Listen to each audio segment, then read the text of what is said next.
আমি একজন রাজনৈতিক কর্মী হিসেবে মনে করি বিএনপির ভারপ্রাপ্ত চেয়ারম্যান জনাব তারেক রহমান যেটা বলেছেন এটি অত্যন্ত সঠিক, এবং এই কথাটি আমি বন্দর যে যখন দেওয়া হলো, মানে যেদিন শেখ হাসিনার রায় হলো সেদিনই তো হলো, তখন থেকে আমি বলে আসছি।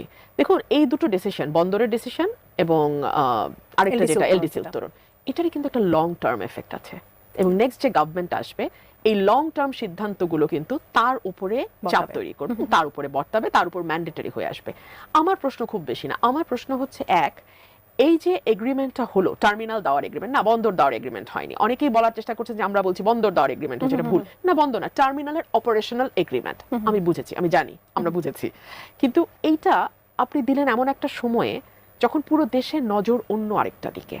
তার মানে ইট শোজ যে আপনি চেয়েছেন যাতে এই বন্দরটা নিয়ে খুব বেশি আলোচনা না হয়, এবং আলোচনা খুব বেশি হয়ও নাই। প্রত্যেকের নজর ছিল আইসিটি ট্রাইব্যুনালে, প্রত্যেকের নজর ছিল 32 নম্বরে, সুতরাং এই বন্দর নিয়ে আলোচনা হয় নাই, যেটা আপনি চেয়েছেন। কিন্তু এই চাওয়াটা আপনি চাইলেন কেন? এক। দুই হলো, বন্দরের সবই নাকি নন ডিসক্লোজার, খুবই বেসিক কিছু ইনফরমেশন, 33 বছর একটা, আরেকটা বোধহয় 25 বছর, এই 22 বছর, এর বাইরে খুব বেশি ইনফরমেশন আপনি পাবেন না। এই লুকোচুরিটা কেন?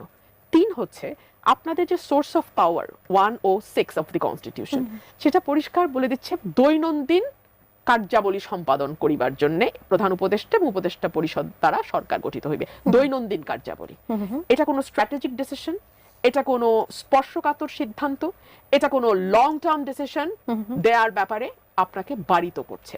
তাহলে না হলে তো একটা নির্বাচিত আর একটা অনির্বাচিত সরকারের মধ্যে পার্থক্য কি থাকে?